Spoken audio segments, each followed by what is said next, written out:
A few months ago, Wahoo released a new version of the ELEMNT BOLT, its small but mighty bike GPS computer. Unhelpfully for search engines and consumers alike, Wahoo neglected to give it a new name. The new device simply replaced the old one on the Wahoo website. Wabsite. It's as if the old version of the device never existed at all. More illustrious bike tech reviewers than I seem to have christened the 2021 version of the Bolt as the V2, so I guess I'll go with that name. Anyway, in a rather exciting move for me, I sprang into action on launch day and purchased the new device. This one, it arrived a few days later and I've been using it for a large number of my rides ever since. So here is my comparison of the V2 Bolt with my much beloved original one bought back in 2017. In this video you will learn or get a barely credible hot take on number 1, the key differences and similarities between the two devices, 2, whether the V2 is better than the V1 Bolt, and 3, whether you should upgrade. So let's start with the changes. Firstly, and perhaps most noticeably, the V2 version of the Bolt is a full colour device, whereas the original was monochrome. With this colour upgrade, the V2 Bolt joins the Wahoo ELEMNT Roam and most of the top end of the Garmin Edge range. I must admit I quite like the reverse cool of the original ELEMNT Bolt being monochrome. Real men don't eat quiche, nor do they need a colour GPS device. But the V2 version has changed my mind. I really like that the Bolt is now full colour. Before we get too excited though, Wahoo hasn't gone full rainbows and unicorns. It's limited to 64 colours, whereas the Roam had 8. The blacks are still black, they're not elephant fart. With the new colour Bolt, Wahoo has used the enhanced palette sparingly, and I find that it generally improves the experience. It makes navigation easier, the instructions, the turn-by-turn directions are more obvious, and the maps are clearer and easier to understand. So, in summary, the addition of colour on the new Bolt is a good thing. And another good thing is our second major change. With the V2 version of the Bolt, Wahoo have added full onboard navigation. If you've seen my video reviewing the V1 Bolt and my comparison with the Edge 530, you'll know that the original device relied on breadcrumb navigation. This means that the original Bolt relied on a series of GPS waypoints plotted on a map to help you navigate. If you went wrong, it didn't know how to reroute you back to your course. The V2 Bolt has proper navigation like the Wahoo ELEMNT Roam and the Garmin Edge 530, 830 and 1030 Plus. Now if you take a wrong turn on your route, the V2 ELEMNT Bolt will reroute you back to your course. Now I don't have an exhaustive testing protocol, but my experiences over the last few months suggests that the rerouting approach used by Wahoos on both this ELEMNT Bolt and on the Wahoo ELEMNT Roam seems better than on the Garmin Edges and on the Brighton Rider 750. There certainly seems less of a tendency with the ELEMNT Bolt to issue the instruction to simply do a U-turn. Admittedly, it's still fairly early days, but I'm starting to get a good vibe in my loins. Also, the V2 Bolt seems pretty good at navigation. A good example of the V2 Bolt's additional navigation capacity is shown here. We can see that I've gone well off my original course. The V2 Bolt has rerouted me, and perhaps you can see the blue chevrons that are taking me back to the route, which is this grey line here, which I will join in a kilometre's time. Back on the original Bolt, unfortunately, it has not redirected me. It's told me repeatedly that I am off course. We can see the original chevrons. So if you were put off by the original Bolt's inability to reroute, then the V2 Bolt offers a worthwhile improvement. Final quick point on the navigational improvements on the V2 Bolt. The route that I'm following today I created on Strava. Some of you will know that Strava routes don't include turn-by-turn directions, but because the V2 Bolt has onboard navigation, it has added said turn-by-turn directions, and you can see them on the cue sheet here. But because the original V1 Bolt doesn't have full navigation and mapping, it doesn't add said turn-by-turn directions. There is no cue sheet for me to follow here. Change number 3 in my unofficial list is that the new version of the Bolt has had a case redesign. Yes, it's only a small visual change, but as committed road cyclists, it's all about the aesthetics in it. The screen on the V2 version of the Bolt is flush with the top of the device, whereas the original had these slight bevels around the edges here. Overall, it still very much looks like the original Bolt, but it has been updated and modernized. It looks very sleek. It's in a black color, whereas the original was in gray, and overall my view is that it looks very smart. Change number 4 could really be a subset of number 3, and it is buttons. The new version of the Bolt and the old one have exactly the same number of buttons. You have 3 below the screen, here, here, here. These are multifunction, differing depending on what screen you are on. We've also got power on both sides, and we've got up and down and what have you on the right hand side. The feel of the buttons remains the same between the two. They're slightly rubberized and overall feel good quality. The only key difference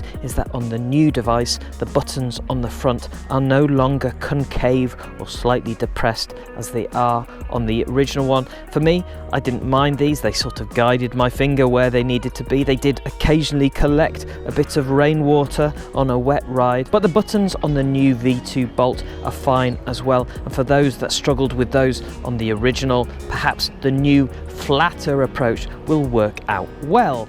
Onwards. Change number 5 is the LEDs, but to be honest, it's not much of one. The V2 has the same line of LEDs above the screen as the V1 Bolt. The slight difference is that the older version had very bright, individually picked out LEDs at the top, each in a little plastic bubble. The V2 LEDs at the top of the screen here are sort of set back behind the glass. For alerts, it doesn't make a great deal of difference, but when you're tracking, say, your current speed versus your average, the new V2 version looks slightly blurred and less clear. It's a little thing, probably not material, so let's move on. Change number 6 is the charging port. In a rather radical move, with the new V2 Bolt, Wahoo have gone with a USB-C charger. The first version of the Bolt, like all current Garmin models and virtually every other bike GPS out there, used micro USB. The upside of USB-C is that the V2 Bolt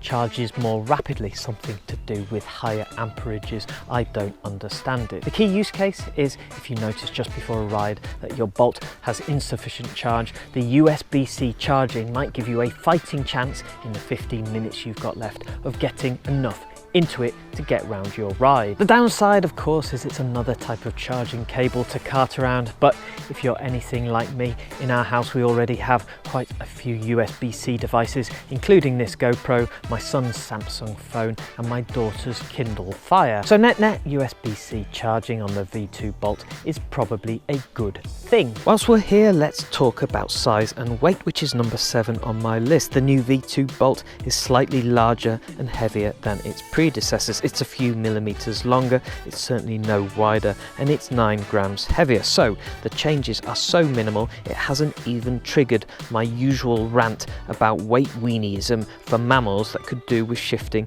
a few extra grams of their own from their midriff. So it's not important other than in one key regard, which is the mount. Difference number 8 is the out front mount. Because the new V2 Bolt is slightly larger, then the V2 Bolt mount is slightly larger as well. The differing mounts is not a hugely significant factoid. If you buy the V2 Bolt, then clearly you get supplied the V2 Bolt mount. But it does make a difference if you're keeping your original V1 Bolt. The slightly longer V2 mount won't fit it. It just simply won't work because of the cutout on the back of the Bolt here. On the other hand, the V2 Bolt will install on the original V1 mount, but we have a gap on the back that slightly negates Wahoo's whole shtick about the Wahoo ELEMNT BOLT being aero. I'll have to rely on a spot of B-roll to show you that gap. Just to conclude this esoteric mount discussion, I should probably say that the cleat design is the same on both devices. So if you're simply using the stem mount or the bog standard handlebar mount, not the out front one, then both devices will fit on the same mounts. Make sense? Onward. Number 10, computing power. Now I have no hard facts to support this, which is generally a theme of this channel, but it feels like the V2 Bolt is more powerful than the original. Certainly has a slew of new software features, all the onboard navigation that it needs to support, so it makes sense that Wahoo have upgraded the chipset. And the V2 Bolt is quick. It's quick to get around the device through the menus, change screens. It's quick to reroute. It's just generally a zippy device. It's certainly the case that the V2 Bolt has more onboard storage. It has 16 gigabytes, whereas the original V1 Bolt has 4, as does the Roam, incidentally. This additional storage means that the V2 Bolt comes preloaded with more regional maps. It also stores elevation data on the device itself, which means that if your GPS route file that you upload does not contain said elevation data, then the V2 Bolt should add it in so you can see it on the elevation data screen. Next in our list of V1 versus V2 Bolt differences, I think this is number 10, is font, or really actually case. Historically, Wahoo has been a shouty all caps kind of company, as well as a missing vowels out kind of company, but with the V2 Bolt they've introduced lowercase text as well. I understand this aids accessibility. Some users will find the text on the new V2 Bolt easier to read and understand. Fear not though, if you like a bit of all caps, shouty, rough and tumble, there are still plenty of alerts on the device that make use of this method. Number 11, data screens. Now to be clear, the grid pattern data screen, the elevation, the mapping, they're all rather similar between the V2 and the V1 Bolt, but the addition of colour and its judicious use by Wahoo around the various screens does improve the overall quality of the data and the overall user experience. You can see here on the V2 Bolt that colour is used as the background on certain data fields. In this case, it's my heart rate. This is telling me which zone I'm in. Currently, I've set up the zones on my Wahoo app. You can do a similar thing if you have a power meter. It might seem like a small feature, but it's indicative of how Wahoo have used colour in order to improve the V2 device on the data screens. It means I don't need to use a separate text field in order to show my zone, nor do I have to remember my zone ranges in my head and calculate it on the fly, which might be problematic if I'm deep into zone 6. Similarly, the colour on the V2 Bolt is useful in making the turn-by-turn directions and other navigational features stand out. And finally, number 12 on our list is price, or more rightly, price point. So the new V2 Bolt is set at £250 or $280. Now, admittedly, you can't buy the V1 Bolt new anymore, so I had to go scrabbling around my old blog post to discover I think it was on sale for £185 or $230. So the list price has gone up by £65 or $50, which sounds just about all right in dollar terms, but a bit pricey in pounds sterling velo coin. But in terms of price positioning, the V2 Bolt has probably stepped up a category. It now competes more directly with the Garmin Edge 530. And on that note, as of making this video, the V2 Bolt is still set at a price that is slightly below the Edge 530. This is probably right. The Edge 530 has a few more features, Climb Pro, and a bit more on the training science side. The choice between the new V2 Bolt and the Edge 530 is now very close. Certainly there are fewer clear differences to select between the two. I'll probably do a video on that very subject coming soon, so make sure you subscribe. Actually, here's a quick bonus number 13 difference. I've just noticed it whilst filming B-roll. The screen on the new Bolt is less reflective than the old one. So if you're cycling in bright sunlight, you get far more reflections on the older Bolt. That's probably an improvement with the V2. Bonus over. What hasn't changed between the V2 Bolt and the V1 Bolt? Basically everything that made me j'adore my original Element Bolt. The underlying Wahoo user interface and user experience, UI, UX for tech folks, has remained basically unchanged, and as far as I'm concerned, best in class in the bike GPS world. And for more on the fundamental beauty of the the V1 Bolt, you can check out my detailed review as well as my comparison video with the Edge 530. Links to both videos in the description below. The additional features on the V2 Bolts don't add complexity. Onboard navigation works how it should, colours have been used sparingly and add clarity. The Bolt remains highly intuitive and easy to set up. It does a very good job of getting out of your way so you can get on and enjoy your bike ride. The upgraded screen remains easy to read. You can still reduce the number of data fields down to 1 or 2 Wahoo numbers for those that prefer jumbo radical clarity. The new V2 Bolt retains the sense imbued in the original that the Wahoo ELEMNT BOLT is a small but perfectly formed bike computer, even though the new one is slightly bigger. After 9 months of trying out a load of different bike computers, buying and using the V2 Bolt has rekindled in Wahoo speak my love affair with Wahoo's smallest Velo GPS. Should you buy the new Wahoo ELEMNT BOLT V2 over the original version? There are 2 questions here and one of them is moot. If you're buying a new bike computer because you need a new bike computer, then the new V2 version of the Bolt is the only one that's widely available. From Wahoo's perspective, the V1 Bolt is no longer on sale, and the fact that it was out of stock for a number of months prior to the launch of the V2 suggests that production stopped some time ago. For the most part, the V2 Bolt has improved an already great bike computer. I loved my original V1 Bolt, in fact I still do, but with the caution that comes from recommending a new device, potentially with teething problems still to be fixed by firmware updates, I don't think you'll be disappointed by buying the new V2 Bolt. Now the more pertinent question for existing Wahoo hoops. Should you upgrade if you already own the original V1 Bolt? Now this is an impossible question to answer, so let's have a go. If you're more than happy with your V1 Bolt, then clearly there's no reason to upgrade. Presumably you selected it knowing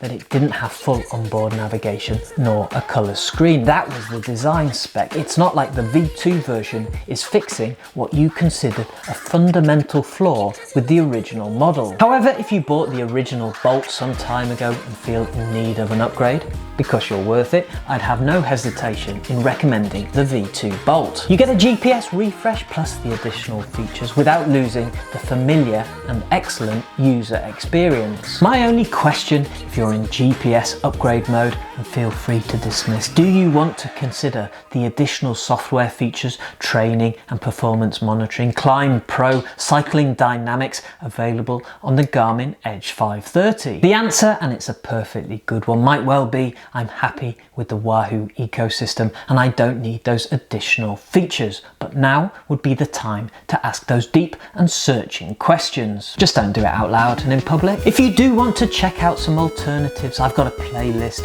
of bike GPS reviews and comparisons, link in the description and somewhere around the screen here. If you found this video useful, if you enjoyed it, then please do hit the like button. I would really appreciate it. I have been Monty, this is Sportive Cyclist, the Mammal channel, and I'll see you in the next video.